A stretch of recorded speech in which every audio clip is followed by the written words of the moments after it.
Hello, I'm Dr. Sunny Fridge. Welcome to another edition of Rise and Shine with Dr. Sunny. Season 2 is dedicated to helping you unleash your inner speaking superpowers. Each week, you get tips, tools, and techniques to help you become a better communicator.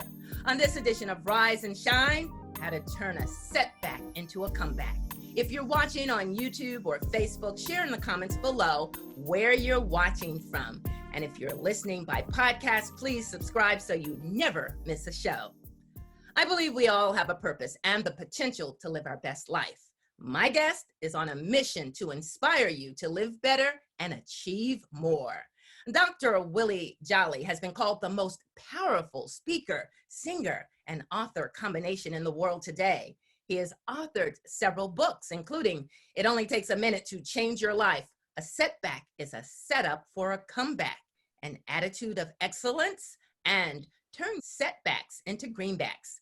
Welcome, Dr. Willie Jolley. Thank you very much, Dr. Sunny, and thank you for all of your Toastmaster participants who are part of this evening's presentation and communication and party. We're having a party online. You know, Toastmasters love to toast anyway, so this is a great way to do it. Excellent, excellent. Well, I'm honored to be a part of it and grateful, and I hope everybody's safe and secure and healthy and well. Now, I have no idea where you guys are. Where are you in the world? Central Mississippi. That's where we are from. And I'm somewhere near Jackson or somewhere like that? Exactly. Less than 10 minutes from Jackson. My colleagues all live in Jackson. Quickly introduce yourself. I'll ask Mary McClendon. Hello, I'm Toastmaster Mary McClendon, a member of Central Mississippi Advanced Toastmasters Club and Capital City Toastmasters Club in Jackson, Mississippi. Leslie Hayes. Hello, I'm Leslie Hayes. I'm in Terry, Mississippi, a member of CMAT, which is Central Mississippi Advanced Toastmasters, and also Public Policy Toastmasters. Kim Mitchell, tell us where you're from and what club you're with. Yes, I'm in Webb City, Missouri, and I'm with the Competitive Communicators Online Toastmasters Club. Wonderful. Chris Mitchell. I'm Chris Mitchell. I'm from Webb City, Missouri. The better half is Kim Mitchell. I'm in Greater Joplin Toastmasters and a member of Competitive Communicators. Excellent. And Evelyn Barr, last but not least. I'm a member of Central Mississippi Advanced Toastmasters and Capital City. I'm here from Jackson, Mississippi. Nice. Thank you so much. And I have to mention, I'm also a member of Competitive Communicators Online Club. And so again, it is a pleasure to have you. And if I say, tell us about yourself, it would take all our time. But instead, I would love you to kick off this interview with the God's Minute signature opening you do with all your shows and talks. And then please share the inspiration behind it. Well, thank you very much. And I will just go right into it. Every interview, every program I do, my XM show, everything I do, I start with, I have only just a minute, only 60 seconds in it. Forced upon me, can't refuse it, didn't seek it, didn't choose it, but it's up to me to use it. I must suffer if I lose it, give account if I abuse it. Just a tiny little minute, but our eternities are wrapped up in it. And that is a minute message that was created by Dr. Benjamin Mays, who was Martin Luther King Jr.'s mentor. And he became a mentor of mine when I started speaking about 30 years ago, even though I never personally met him. I met him through his audios and his videos and his books. And that message of 1 minute became something I became known for. I adapted it as part of my ongoing messaging with my daily 1 minute motivational messages. Many of you can hear that now on Get Up Morning with Erica Campbell every morning at 8:20 Eastern, 7:20 Central. But it also spurred on a book that was called It Only Takes a Minute to Change Your Life. This was my first book, and it was built on that 1 minute message. And I started doing 1 minute messages on radio and television here in Washington that got syndicated and got expanded to national audiences. But it all started with a 1 minute message that we must make the most of each and every minute. And so when I started speaking, I started using that program and that poem, and then it became something that people knew me by and wanted to hear whenever I opened my mouth, that come out of me. So now it's part of my brand, or part of what people know me by. But I'm so grateful for being able to spend a few minutes with Toastmasters. Many people will ask me about, well, what are the keys if you want to become a speaker? And what are the keys if you want to learn about the speaking industry? Mm-hmm. The speaking industry is a multi-billion-dollar industry where people get paid amazing amounts of money to get up and give a speech, whether it's a 30-minute speech, a 1-hour speech, or a full-day program. People get paid very well to do that. I was amazed at the kind of revenues that could be generated. But when I tell people who ask me, what does it take? What must you do? I always start with the same thing. Take a Toastmasters course. Mm-hmm. I highly recommend you take a Toastmasters course, because that's where I started, at a Toastmasters course that was part of a job that I was working in. And it was out of that Toastmasters course that I got the confidence and the credibility to be able, within myself, to be able to go ahead and start giving speeches. And so from that little Toastmasters course, then I expanded. I tell them, take a Toastmasters course, and then I tell them to visit a local meeting of your National Speakers Association chapter. And those two things are a good starting point to get you started. Then there are a few other little tips that I give. I mean, I typically will get 20 calls a week or emails now from people saying, I want to be a speaker from all over the world. And so we've created a whole website to give them tips and processes and procedures to get started. So I say start with Toastmasters, because it's just a tremendous tool to get your comfort level and to give you some competency in getting up and going in your communications. You know that the number one fear in America is public speaking.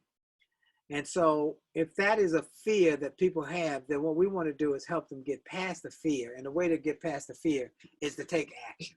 So I am a big fan of Toastmasters. Then on top of that, to be able in 2003 to get the call to be the keynote speaker, the opening keynote speaker for the Toastmasters World Conference Gala. It was held that year in San Antonio. And I gave a message that some people still purchase today called The Magic of How to Give a Great Presentation, and to be motivational and to be inspirational and being encouraging. And interesting enough, this was back when before there were CDs, that people were using cassette tapes. The speaker the year before me was Anthony Robbins.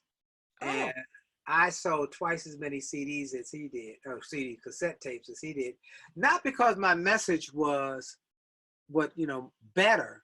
It was because I was a motivational speaker who came out of Toastmasters. So I really could relate to that struggle of, what do I do? How am I? Am I okay? Did I do okay? It's the whole process. And I could really relate to the Toastmasters, and they can relate to me. And I think that's what made people run to the table and say, I want his message, because he's me. He's me. That's me.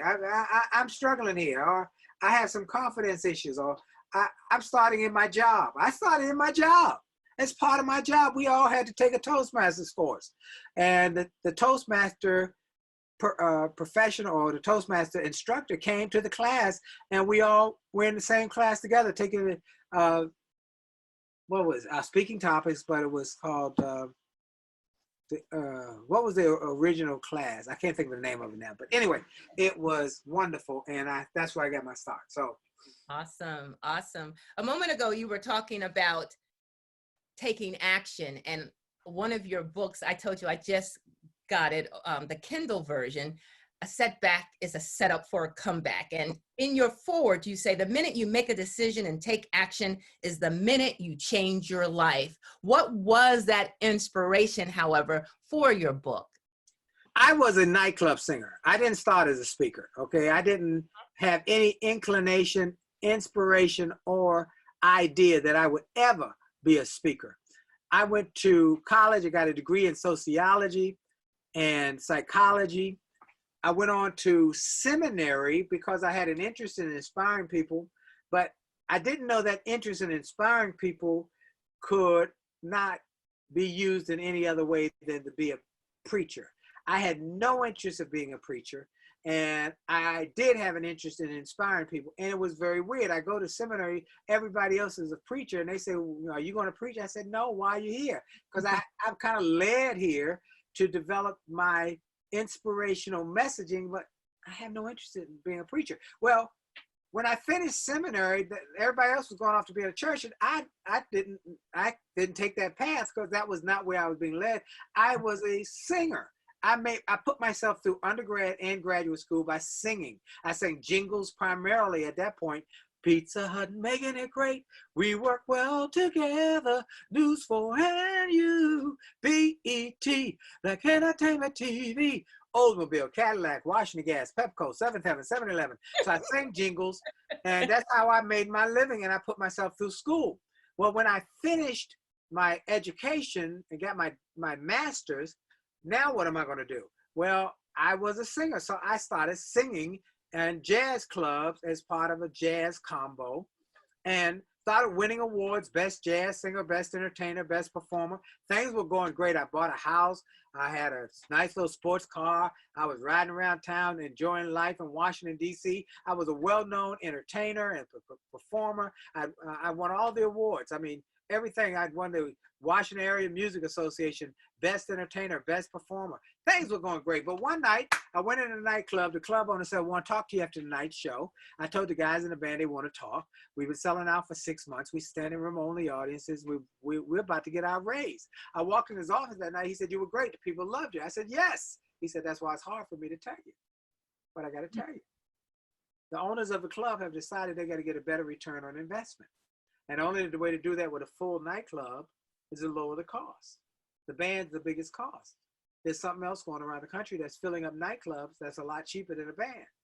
We bought a karaoke machine. I said, but what about my bills? And I learned that night, nobody cares about your bills but you and the people you owe.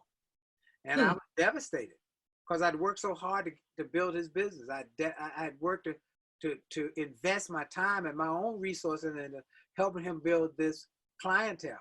But I got fired and replaced by a karaoke machine.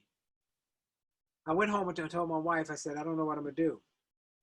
And I had this setback, but it was really a setup for a comeback. So I didn't know it at that time, that I had learned that I had to make a decision about my future.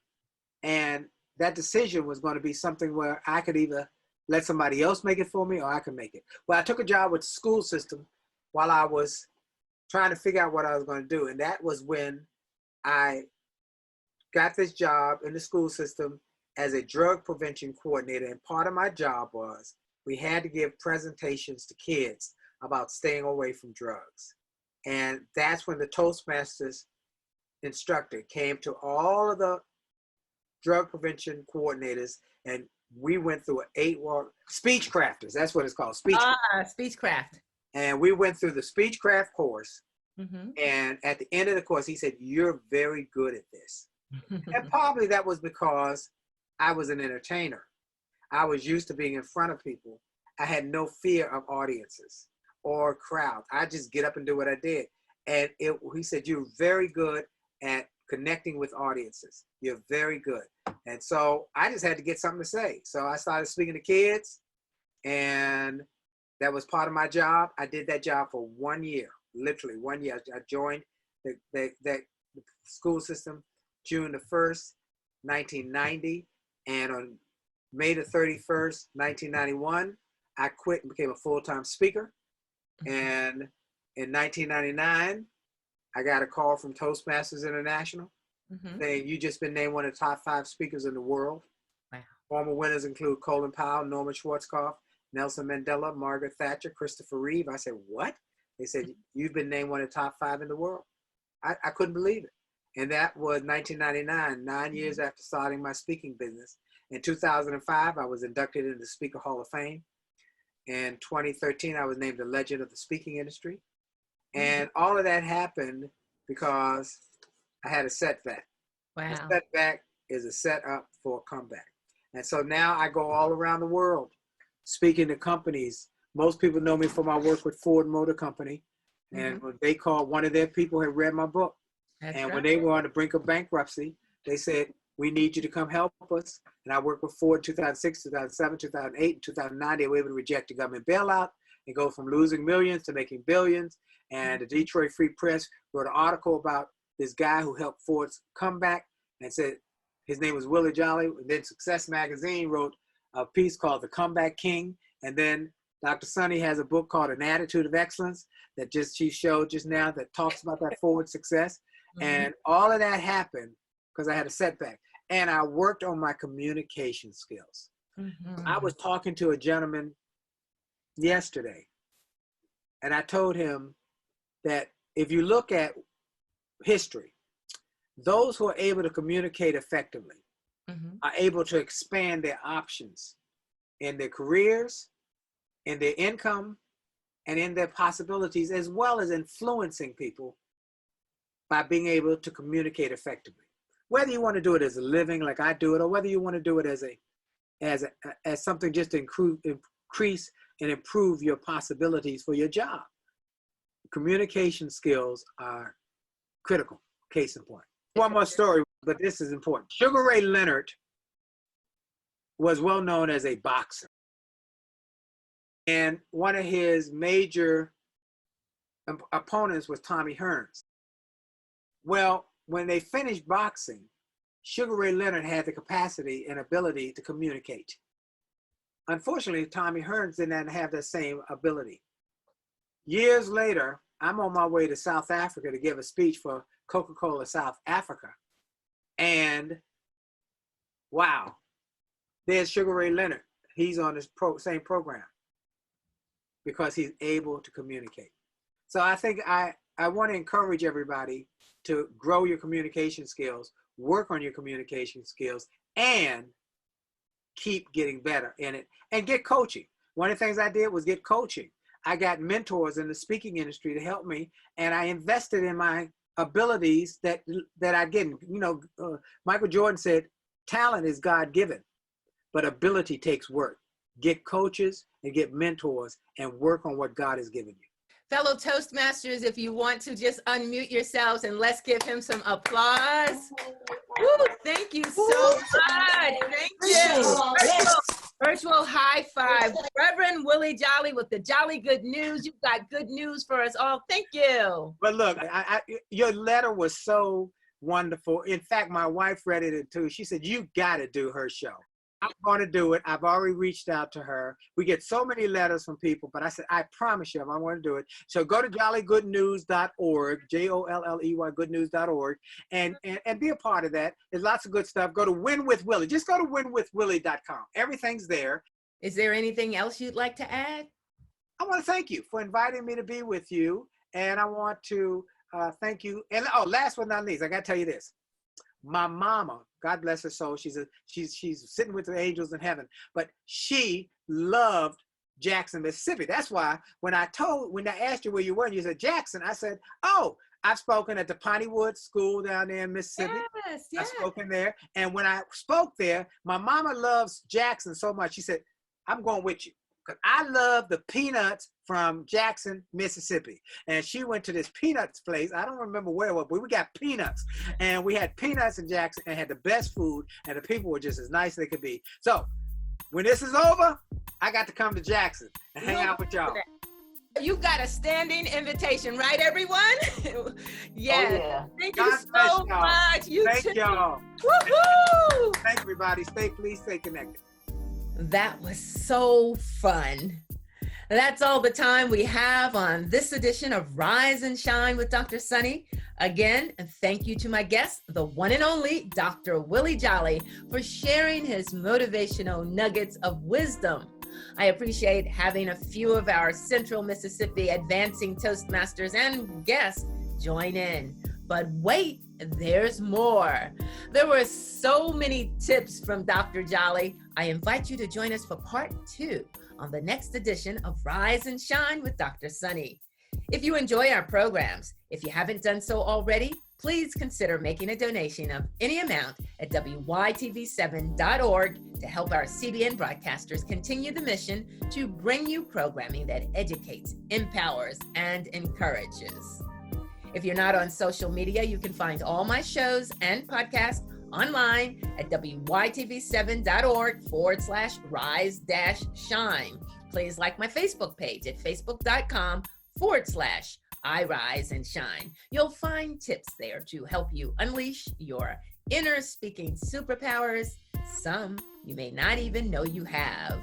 I look forward to helping you shine, rise above your speaking anxiety, rise above your fear, rise to the challenge and opportunity to shine as a better communicator. And as we continue to go through this unprecedented time of uncertainty and social distancing, take it from Dr. Jolley and me. Know that your setback can be a setup for a comeback. God bless you. I'm Dr. Sunny. Remember, it's your time to rise and shine.